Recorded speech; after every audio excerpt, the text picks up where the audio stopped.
केवट जी ने जब राम जी को गंगा पार किया, आहा, भगवान ने चाहा कुछ दूं, पर हम तो तापस वेश विशेष उदासी, 14 बरस राम वनवास। हम तो तपस्वियों के भेष में हैं, हमारे पास कुछ है नहीं है।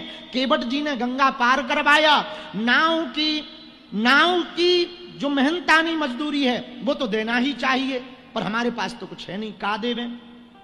श्री किशोरी जो समझ गई, पत्नी का अर्थ ही है जो पति को पतन से बचाए वो है पत्नी, और जो पत्नी की हर पल रक्षा करे वो है पति। अब आजकल उल्टा ही हो गया, भगवान ही बचाए। बोलो सीताराम, जोर से बोलो। पहले के जमाने में पतन से बचाती थी, अब आज के जमाने में जो तुम्हें करना हो सो करो। आहा, श्री किशोरी जी से सीखो। मां जानकी जी ने देखा भगवान संकोच में है, इनके पास कुछ है नहीं केवट को देने के लिए। श्री किशोरी जी जान गई, अपनी मुद्री उतार कर चुपके से राम जी के हाथ में दे दी। बोले ये वही है हमारे पिताजी की दी हुई, आपने जो पहनाई। सुनो, ये आभूषण है हमारा, सुहागी समझो, पर आप ये केवट जी को कुछ देना चाह रहे ना, ये मुद्री दे दो। राम जी बोले तुम्हारी क्यों दें, हम पे कुछ है नहीं, बाद में दे देंगे। श्री किशोरी जी ने बड़ी अच्छी बात कही। विवाहित पुरुषों को ध्यान से सुनना चाहिए और माताओं को भी। बोले सुनो रघुनाथ जी, आपके हाथ में कुछ नहीं है तो क्या हुआ, आपके दूसरे वाले हाथ मतलब हमारे हाथ में तो कुछ है। राम जी बोले मतलब। श्री जानकी जनकात्मजा श्री जानकी जी बोली सरकार, आपका हाथ और हमारा हाथ दो नहीं है, क्योंकि आपके हाथ पर हमारा हाथ हमारे पिताजी ने रख करके हमारा दान किया हुआ है। अब जो कुछ भी हमारा है वो आपका है। नोटबंदी के पहले माताजी हमसे कहो कि कुछ रुपया है, तो वो कहती नहीं जहर खावे नहीं है। जिस दिन नोटबंदी हो गई तो जो सुबह कह रही थी जहर खावे नहीं, उनके भी 5-5 लाख की गड्डियां खड़ी। हाँ हाँ, खैर वो तो ठीक है, माताओं की आदत होती है, बचत करनी चाहिए स्वभाव अनुरूप, ठीक है, अच्छी बात। श्री किशोरी जी ने अपनी मुद्रिका उतार कर राम जी को दे दी। केवट जी ने कहा सरकार ये क्या है। राम जी बोले ये तुमने जो हमें गंगा पार किया, नाव पे बैठे तो कुछ देना चाहिए, ये मुद्रिका ले लो, और तो कुछ है नहीं है, यदि कम लगे तो बताना, हम और कुछ देंगे। केवट कहता प्रभु हमने इसीलिए आपको नाव पे बैठाया। राम जी बोले तो क्या हुआ, तुम नाव पे बैठाते ही इसीलिए हो कि कुछ मिलेगा। केवट हाथ जोड़कर बोला नाई से ना नाई ले बाल की कटाई को। एक जैसा बिजनेस करने वाले एक दूसरे से रुपया नहीं लेते। एक नाई दूसरे के यहां बाल कटवाने चला जाए रुपया नहीं लेते।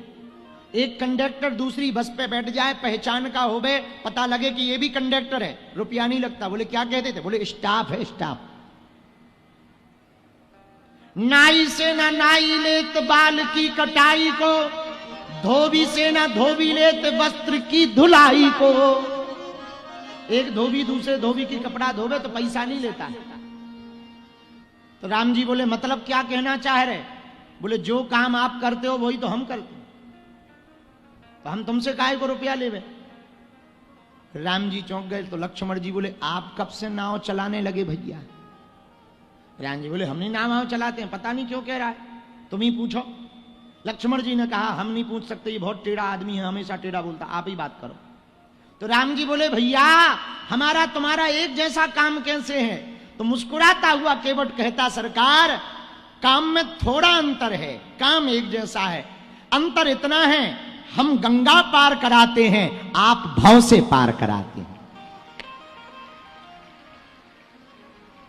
राम जी बोले भैया हाँ ये बात तो है, ये बात तो ठीक है, ये बात तो ठीक, पर सुनो तुम्हारी मेहनताना मजदूरी देनी पड़ेगी, बच्चे हैं पत्नी है, कछु रख लो, कुछ रख लो।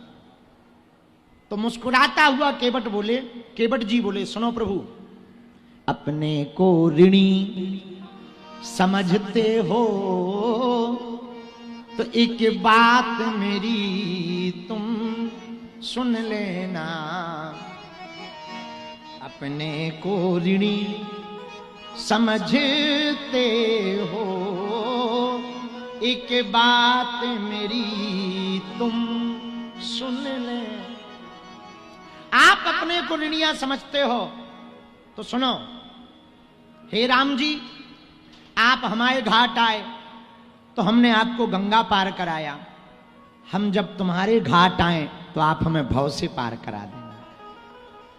कर्जा समझते हो, ऋणिया समझते, चुक जाएगा, पर हम आपसे कुछ लेंगे नहीं। राम जी बोले फिर भी कुछ तो लो, हमारा स्वभाव है, हम जब तक कुछ दे नहीं देंगे एक पग आगे नहीं रख पाएंगे। मन में 14 साल यही रहेगा, हम तुम्हें कुछ दे नहीं पाए। आहा। केवट कहता प्रभु अब जब आप इतना जोर कर ही रहे हो तो हमें पता है आप ये जो अंगूठी दे रहे हैं ना ये माया है। यदि हम ये ले लेंगे तो अभी भी नच ही रहे, फिर और नचेंगे। आपको देना ही है, आप अपनी हमको भक्ति दे दीजिए। राम जी ने आशीर्वाद दिया। केवट जमीन में लेट गया, रज को मस्तक पर लगा लिया। पहले पितरों को तो पार करा ही दिया चरण धोकर, अब मस्तक को लगा करके चरण रज मस्तक पर लगा करके केवट ने अपने आप का भी उद्धार कर लिया। राम जी ने भक्ति का वरदान दिया। राम जी जाने लगे तो उसने हाथ पकड़ लिया, बोले एक काम और कर देना। क्या? बोले आज हमने क्या नहीं पाया नाथ, आज मैं काहे न पावा। आज मैंने क्या नहीं पाया, सब तो पा लिया। जो ब्रह्मांड नायक हैं उनको अपनी नाव में बैठा लिया, उनके चरण धोकर जिन चरणों से गंगा निकली हैं उन चरणों को हमने धोया है। क्या नहीं पाया? अच्छा सुनो, आपको देखने के लिए लोग ना तरसते हैं, तरसते, आंखें ललायत रहती हैं आपको देखने के लिए। और प्रभु हमने तो देखा नहीं, कितने घंटे कितनी घड़ी आपके साथ व्यतीत किया। और क्षमा करना आप बीच में नाराज हो गए थे। राम जी बोले हाँ आपने आज गड़बड़ी की। केवट ने पता है क्या गड़बड़ी की? जब नाव में राम जी को बैठाया तो बड़े प्यारे लग रहे राम जी। आगे राम जी बैठे, बीच में श्री जानकी जी बैठी, पीछे लक्ष्मण जी बैठे। राम जी सांवले हैं, जानकी जी कनक वर्ण हैं, लक्ष्मण जी गौर वर्ण हैं। तीनों के रूप को देख करके, श्याममयी स्वरूप को देख करके केवट एकदम गदगद हो गया। उसने एक उपाय किया। क्या? नाव की गंगा जी पार कराने में ज्यादा टाइम ना लगता, 12-13 मिनट, आधी घड़ी मतलब 12.5 मिनट, 24 मिनट की एक घड़ी होती, 12-13 मिनट में गंगा जी पार हो जाते। लेकिन उसने क्या किया, राम जी बहुत देर हमारे साथ रहे ना, तो उसने भैया उपाय किया वो थोड़ा ऊपर ले जाए फिर नीचे ले जाए, सांप सीढ़ी जैसा ऊपर ले जाए नीचे ले जाए। 1 घंटा हो गया। राम जी बोले भैया ये क्या है, यहां तो गंगा जी हैं, अब तक पार नहीं हो पाए। बोले सरकार क्या बताएं, हवा तेज है, बहुत हवा तेज है, सीधा नहीं चल पा रहे। राम जी बोले उल्लू मत बनाओ। लक्ष्मण जी बोले ये पागल बना रहा है। तो हाथ जोड़ करके केवट कहता सरकार क्या हुआ, आप बोर हो गए? राम जी बोले हाँ बहुत देर हो गई है। तो केवट कहता प्रभु विचार करो, हमने थोड़ा ऊपर नीचे किया तो आपको उबन होने लगी, हम जीवों पर क्या गुजरती होगी जब 84 लाख योनियों में ऊपर नीचे होते होंगे। हम लोगों पर क्या गुजरती होगी। राम जी बोले भैया तू हमें गंगा पार करा दे, आज के बाद जो भी केवट प्रसंग को सुनेगा, गंगा जी के निर्मल जल से स्नान करेगा, उसे 84 लाख योनियों में कदापि नहीं जाना पड़ेगा। आहा, अब पार भय। राम जी ने कहा कुछ लो। उसने कहा मुद्र का है माया और हमको चाहिए आपकी भक्ति। क्यों? प्रभु एक बात कहें, नाथे आजू में काहे न पावा,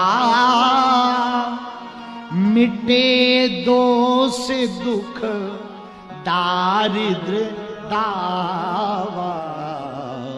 नाथे आज कछु नाथ ना चाहिए मोह मोरे